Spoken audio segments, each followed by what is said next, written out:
గారు తెలుగుదేశం పార్టీ అధికారంలోకి వచ్చిన తర్వాత రెండవసారి నెల్లూరు జైలుకి వెళ్తున్నాడు. మొదటోసారి జైలుకి వెళ్ళాడు. మోర్ దాన్ 2 months జైల్లో ఉన్నారు.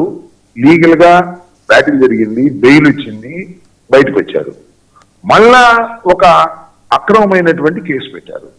ఎందుకు ఇది అక్రమమైన కేసు అని నేను అంటున్నానంటే, ఈ గుండ్లపాడులో జరిగినటువంటి జంట హత్యలు, జవిశెట్టి వెంకటేశ్వర్లు, కోటేశ్వరరావు అనే వాళ్ళిద్దరు కూడా తెలుగుదేశానికి చెందినటువంటి వ్యక్తులు.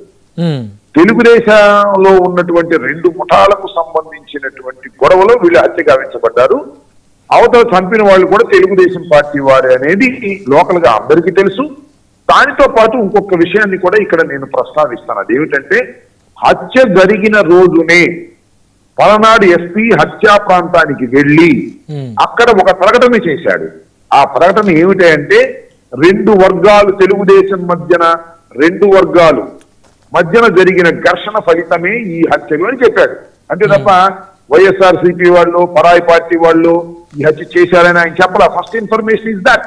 ఏంటి, వాళ్ళల్లో వాళ్ళకి తగాదాలుండి ఒక ముఠా మరొక ముఠాను చంపుకుంటే ఇద్దరు తెలుగుదేశం వాళ్ళు ఎస్పీ గారు ఇచ్చినటువంటి సందర్భం ఇన్ఫర్మేషన్. అది ఎక్కడ వీడియో ద్వారా ఇచ్చాడు, మొత్తం మీడియాకి ఇచ్చాడు. ఆ తరువాత కుట్ర చేసి కుతంత్రం చేసి ఇద్దరు సోదరులను ఇరికించారు. లీగల్ ఫైట్ చేశాము. సుప్రీంకోర్టులో లొంగిపోవలసిందిగా ఆదేశాలు ఇచ్చారు. దాని ప్రకారం వెళ్ళి లొంగిపోయే కార్యక్రమం ఈ రోజు చేస్తే, వారికి సంఘీభావం చెప్పడానికి వెళ్ళేటటువంటి వ్యక్తుల మీద అనుమానం కలిగి అందరినీ అరెస్టులు చేసే కార్యక్రమం చేశారు, హౌస్ అరెస్టులు. నేను ఇక్కడ అడుగుతా ఉన్నా, నారా చంద్రబాబు నాయుడు గారిని అరెస్ట్ చేసినప్పుడు కూడా పవన్ కళ్యాణ్ గారు హైదరాబాద్ నుంచి వస్తే, అయ్యా నువ్వు వెళ్ళడానికి వీల్లేదు, 30 యాక్ట్ ఉంది, 144 ఉంది అంటే రోడ్డు మీద పడుకుని దొల్లాడాడు. గుర్తుందా మీకు? గుర్తుంది రాంబాబు గారు. ఆ కేసు వేరు, ఈ కేసు వేరు. ఇది ఇద్దరు వ్యక్తుల ప్రాణాలను తీసినటువంటి కేసు. ఇది ఆ కేసు అంతకన్నా దేశ ప్రాణాలు తీసిన కేసు. అది రుజువుగాని కేసుల గురించి మాట్లాడకండి. అది దేశ ప్రాణాలు తీసినటువంటి కేసు, దేశంలో లూటీ చేసినటువంటి కేసు. ఏంటి మాట్లాడతారు? Both are criminal cases which are not trialled, which are not proved the guilty. అర్థమైందా? ఆ కేసు వేరు, ఈ కేసు వేరు. ఏంటి, ఆ కేసు పొలిటికల్ కేసే, ఈ కేసు పొలిటికల్ కేసే. ఇద్దరు పొలిటికల్ నాయకులే.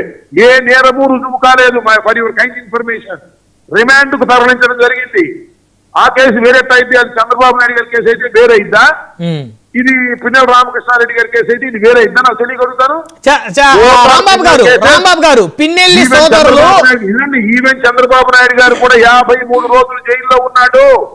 మర్చిపోతున్నారా? అక్కడ పవన్ కళ్యాణ్ గారు, చంద్రబాబు నాయుడు గారు అయితే వేరే కనపడింది. మీకు నాకు అర్థం కాలేదు. చాలా తప్పది కాదు రాంబాబు గారు. వాళ్ళిద్దరూ పిన్నెల్లి సోదరులు ఇద్దరు కూడా ఆ పల్నాడు జిల్లా వేదికగా రౌడీ రాజకీయాలను, ఫ్యాక్షన్ రాజకీయాలను ఎంకరేజ్ చేయలేదా? తురకా కిషోర్ అనేటువంటి వారి అనుచరుడు, ఆ మాచర్ల మున్సిపల్ చైర్మన్ ఉన్న వ్యక్తి బోండా ఉమామహేశ్వర గారిని, బుద్ధా వెంకన్న గారిని చంపబోలేదా? మీరు చూడలేదా రాంబాబు గారు? ఏంటండి ఇవన్నీ మాట్లాడేది? నాకు అర్థం కాదు. ఆరోపణలన్నీ కూడా చూడలేదా? శిక్షించేదేండి. ఆరోపణలు చెప్పేదేనండి, 9 వేదిక మీద పెట్టి శిక్షించేసేయండి, ఉరిశిక్ష వేసేయండి. మీరేనా ట్రై చేసేది కేసుని? ఏంటంటే నాకు అర్థం కాలేదు. పొలిటికల్ గా 100 ఆరోపణలు ఉంటాయి. చూడలేదా? నిజం కాదా? ఇదేనా మాట్లాడేది? అక్కడ ఎన్ని ఉన్నాయి? మొన్న ఏం చేశారు? మొన్న పులివెందులో ఏం జరిగింది? పులివెందులు చూశారా? దాని గురించి మాట్లాడరా మీరు? పులివెందులు ఓట్లు వేసుకున్న సందర్భంలో, కొట్టిన సందర్భాల్లో, తిట్టిన సందర్భాల్లో, ఒక పోలీస్ ఎస్ఐ అనే నీ పగిలిపోతుందని బూతులు తిట్టిన సందర్భాలు మర్చిపోయారా? పోలీసులు రౌడీజం చేసే సంఘటనలో. ఎందుకంటే ఇలా చదువుకుంటే చాలా వస్తాయి. నేరం రుజువుగానటువంటి అంశాల గురించి ఇక్కడ మన వేదిక మీద చర్చించడానికి మంచిది కాదు. ఇది అదేనా కేసే, ఇదైనా కేసే. ఇదేదో అదేమో అద్భుతం, ఇదేమో అద్భుతం కాదని చెప్తే నేనేం చేయాలా? నాకు అర్థం కాలేదు. పులివెందులు ఏం చేశారండి ఎలక్షన్ సమయంలో? నాకు చెప్పండి. పులివెందుల్లో ఎంత గందరగోళాలు చేశారు? పోలీసులందరూ ఉపయోగించారు, కొట్టారు, తిట్టారు, ఇంటి మీదకి వచ్చారు. ఎన్ని జరిగినాయి? ఎంత దారుణంగా కొట్టారు. అక్కడ రాము అనే పులివెందుల మాజీ ఎంపీని ఎంత దారుణంగా కొట్టారండి. సాగుబతుల మీద తీసుకొచ్చారు ఊళ్ళో ప్రచారానికి వెళ్తే. అది కనపడవా మీకు? నాకు అర్థం కాలేదు.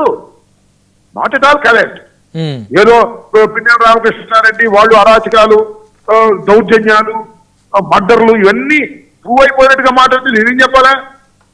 కాదు రాంబాబు గారు, రాంబాబు గారు మీరు ఒక్క విషయం, మీరు చాలా సీనియర్ పొలిటీషియన్, ఉమ్మడి గుంటూరు జిల్లాకు చెందినటువంటి నాయకులు మీరు గతంలో బోండా ఉమామహేశ్వరరావు గారు, బుద్ధా వెంకన్న గారు ఇద్దరు కూడా మాచర్ల వెళ్ళిన క్రమంలో ఎవరైతే మాచర్ల వైఎస్ఆర్ కాంగ్రెస్ పార్టీ నాయకుడు మున్సిపల్ చైర్మన్ గా ఉన్నటువంటి తురకా కిషోర్ అనేటువంటి వ్యక్తి, పిన్నెల్లి రామకృష్ణారెడ్డి గారి ప్రధాన అనుచరుడిగా పిలువబడినటువంటి వ్యక్తి, ఆ ఇద్దరు నేతల మీద హత్యా ప్రయత్నం చేసినటువంటి ఆ ఘటన, ఆ వీడియోలు, ఆ విజువల్స్ మనం చూడలేదా?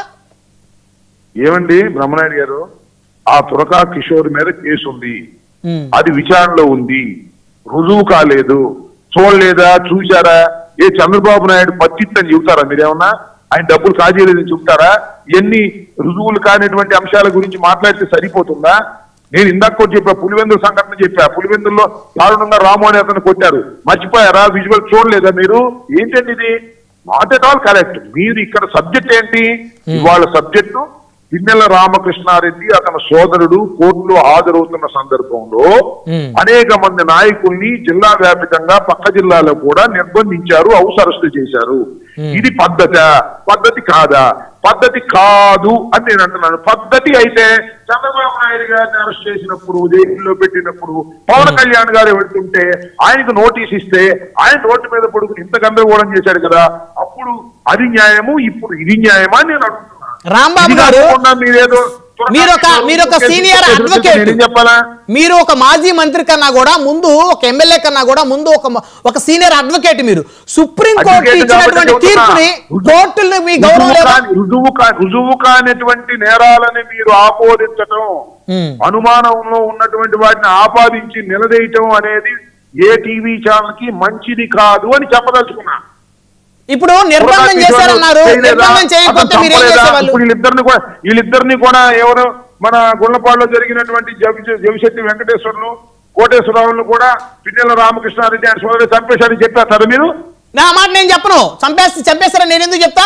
అది కోర్టులో డిసైడ్ చేస్తాయి. మరి అది కూడా అంతే కదా. ఆరోపణలు ఎదుర్కొంటున్నారు, వచ్చిన అంశాల మీద, ఎఫ్ఐఆర్ లో ఉన్న అంశాల మీద లేదు, ఇవన్నీ కూడా మీరు ఒప్పేసుకుంటే నేనేం చేయాలా? విచారణ ఎందుకు? కోర్టులు ఎందుకు? చట్టాలు ఎందుకు? కొన్ని పడుతులు ఉంటాయి.